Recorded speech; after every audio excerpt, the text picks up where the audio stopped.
Assalamualaikum warahmatullahi wabarakatuh. Perkenalkan, nama saya Nurul Hidayati dengan NIM H5401221062. Di sini saya akan menjelaskan tentang ARCH dan GARCH. ARCH atau Autoregressive Conditional Heteroscedasticity dan GARCH atau Generalized Autoregressive Conditional Heteroscedasticity adalah model statistik yang digunakan untuk menganalisis volatilitas data keuangan atau ekonomi yang berubah seiring waktu.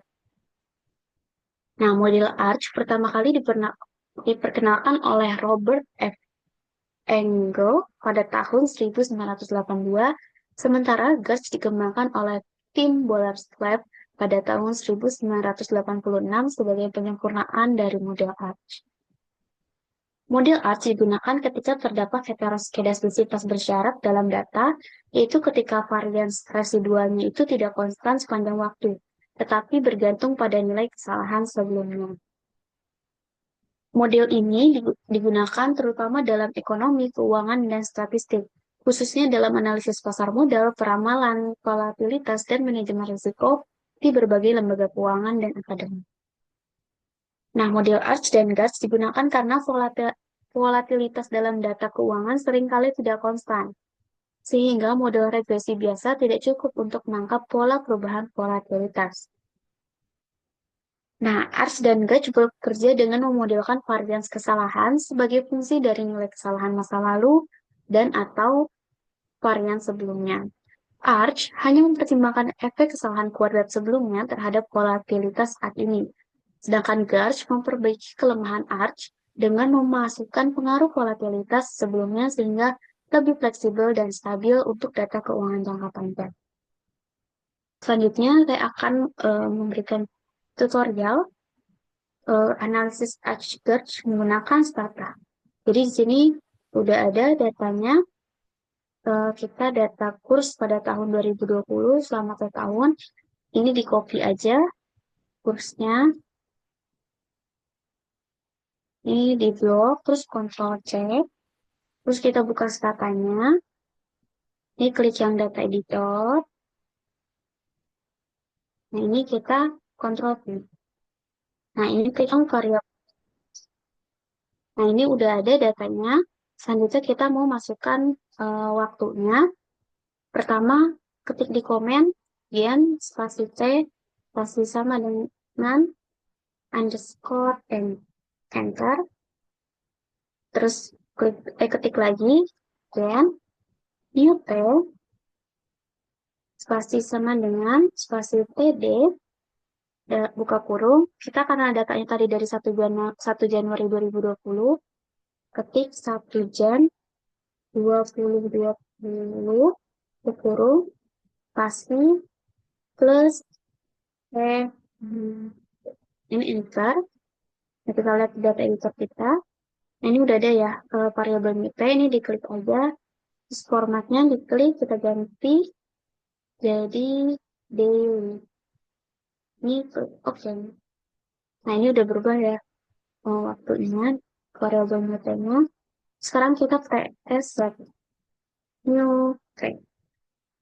Nah, kan data kita dari 1 Januari 2020 sampai 31 Desember 2020 dengan datanya 1 hari. Nah, terus kita mau lihat line plots-nya dari data kita ke statistik, terus ke time series, terus ke graphs, terus ke line plots. Ini create, ini pilih kurs, terus oke. Nah, ini data kita ya, data line plots dari data kurs kita di tahun 2020. Nah, selanjutnya kita mau tes uji stasioner. Kalau dari gambar ini, kelihatannya belum stasioner, tapi kita harus buktikan dengan uji formalnya ya. Caranya ke statistik, ke time series, ke tes, ke ADF unit through test, variabelnya pilih kurs, terus klik OK. Nah, di sini terlihat tes statistiknya kurang dari nilai signifikannya. Ini lebih besar, sorry. Tes statistiknya lebih besar dari critical value-nya di 1%, 5%, dan 10%, berarti belum stasioner ya. Ini juga nih nilai p-value-nya masih lebih besar dari 0,05. Selanjutnya, kita harus melakukan differencing. Caranya nih, klik lagi aja. Nah, ini tambahin di samping kiri kurs, D titik kurs. Ini langsung enter aja. Nah, di sini kelihatan kalau data kita stasioner di first difference. Karena di sini tes statistiknya udah lebih kecil dari nilai signifikansinya, dan p-value-nya juga udah lebih kecil dari 0,05. Nah, selanjutnya kita eh, mau mencari arimanya, berarti kita harus lihat koreogram dari AC, ACF sama PACF-nya. Nah, caranya kita klik di komen, kita mau lihat koreogram ACF, ketik AC, spasi B titik kurs, karena tadi kita melakukan first difference. Di enter aja. Nah, di sini kelihatan koreogram ACF-nya itu cut off di leg 1. Karena setelah keluar, karena di leg 1 setelah keluar dia masuk. Berarti MA kita atau Q kita adalah 1. Selanjutnya kita lihat koreogram dari PACF-nya, titik PAC, spasi D titik post. Di enter lagi. Nah, di sini juga kelihatan PACF-nya itu sama ya, cut off-nya di leg 1, karena setelahnya dia masuk. Berarti nilai dari AR-nya itu, atau nilai dari P-nya itu, 1 juga.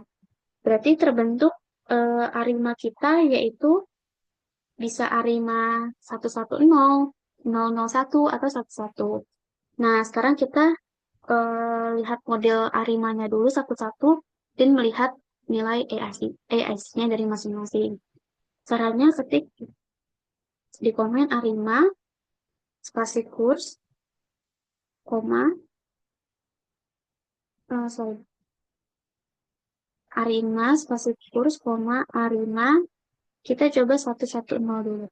110, pasti nolok. Nolok ini biar langsung ada hasilnya, nggak perlu kita tahu cara panjangnya. Ini enter aja. Nah, di sini kelihatan AR-nya itu signifikan, tapi yang ini belum ya. Nah, kita nggak lupa kita eh, lihat nilai AIC-nya dengan ketik di komen start IC. Nah, ini nilai dari AIC sama BIC-nya. Kita klik lagi aja yang ini. Kita coba 011. Itu enter. Terus kita klik lagi yang ini sama enter lagi. Nah, kita coba lagi yang terakhir Arima kurs 11. Ini klik lagi. Nah, ini kita coba aja dulu semua buat nanti baru kita bandingin. Nah, ini kita lihat di Arima 111. Oh, ini nilainya nggak signifikan, berarti kita nggak mungkin pakai yang Arima 111. Berarti kita akan bandingin Arima 011 sama 110. Ini nilai p-value-nya sama, sama ya. Nah, sekarang kita lihat nilai AIC-nya. AIC dari 1104565 yang ini 4565,386. Berarti lebih kecil yang ini ya. Lebih kecil yang Arima 011. Berarti kita pakai model Arima yang 011. Nah, kita klik lagi yang ini yang mau kita cari modelnya. Nah, terus kita mau lihat residunya. Kita ketik di komen predik. Kita kasih nama UF, koma, resid, koma, resid. Di enter. Nah, terus kalau kita mau lihat apakah residual kita ini heteros atau enggak, kita harus regress dulu UF-nya, klik regress UF, di enter. Nah, baru di sini kita mau lihat heterosklerositasnya dengan cara stat Arch LM. Ini kita extract Arch LM dari yang udah kita regress tadi. Ini enter aja. Nah, di sini kelihatan kalau ini tuh ada heterosnya karena nilai probability-nya itu kurang dari 0,05. Kalau udah di atas 0,05 berarti dia homos, berarti ini masih heteros. Nah, terus berarti kita pakai ARIMA aja nggak cukup, jadi kita harus pakai analisis Arch dan Gauge. Berarti kita bisa lanjutkan untuk analisis Arch dan Gauge-nya. Nah, kita bisa ke statistik, ke time series, ke Arch, Gauge, Arch and Gauge model, klik. Ini dependent variabelnya, kurs. Terus ke model 2-nya, tadi P-nya itu 0, D-nya itu 1, karena tadi kita mau hapus di press, dan G-nya itu 1. Ini klik OK. Nah, ini karena di sini masih ada gini-gini, kita persingkat aja. Ini klik ini. Ini bisa dihapus saja jadi F1 itu A5011, Ini hasilnya sama kayak tadi, tapi ini versi lebih sederhananya. Kita cuma mau lihat ini aja. Tabel ini. eh kita coba bandingnya sama yang lain, tapi kita lihat isinya dulu. Step IC. Nah, ini nilainya signifikan. Dengan AIC segini, kita coba pakai Gauge. Ini klik lagi aja, tinggal ditambahin Gauge 1. Enter. Terus kita lihat AIC-nya, insert AIC. Nah, di sini dengan adanya tambahan variabel Gauge, ini juga nilai signifikan. Kemungkinan bakal lebih bagus berarti kita pakai Arch Gauge. Nah, sini nilai AIC-nya 4401, yang tadi 4493. Berarti lebih kecil yang Arch 1 Gauge 1. Berarti kita pakai yang Arch 1 Gauge 1. Nah, ini klik lagi aja.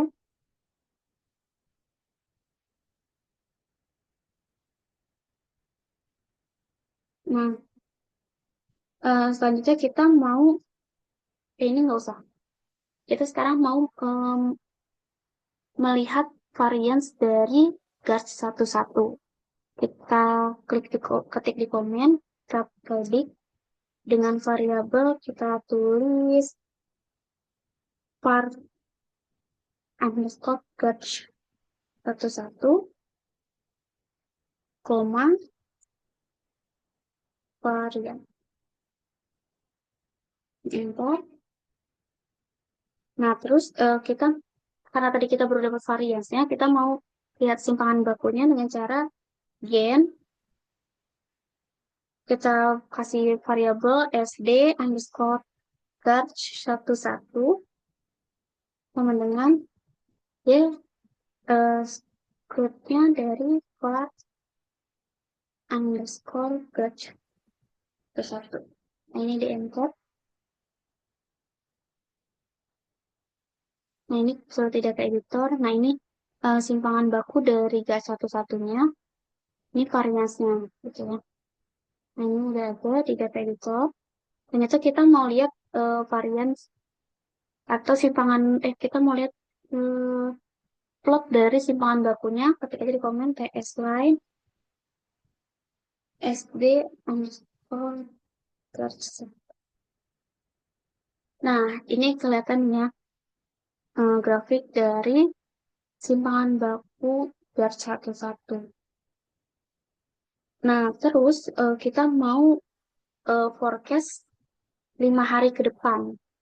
Kita tambahin dulu waktunya di data editor dengan cara ketik di komen ps append, koma, add 5.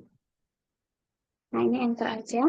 Nah, ini kita bisa lihat di data editor ke paling bawah. Nah, ini udah ada dari 1 Januari 2021 sampai 5 Januari 2021. Nanti kita cari forecastingnya. Forecasting dari Gauge 11 ini. Nah, selanjutnya Kita masukin lagi yang tadi ini, enter aja.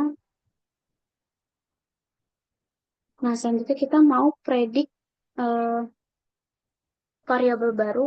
Kita mau forecast kursnya dengan ketik predik spasi kurs F, koma, Y, dynamic, buka kurung, TD, buka kurung. Kita mau forecast dari 1 Januari 2021 ya tadi. Januari 2021, kurung 2 kali, terus 4.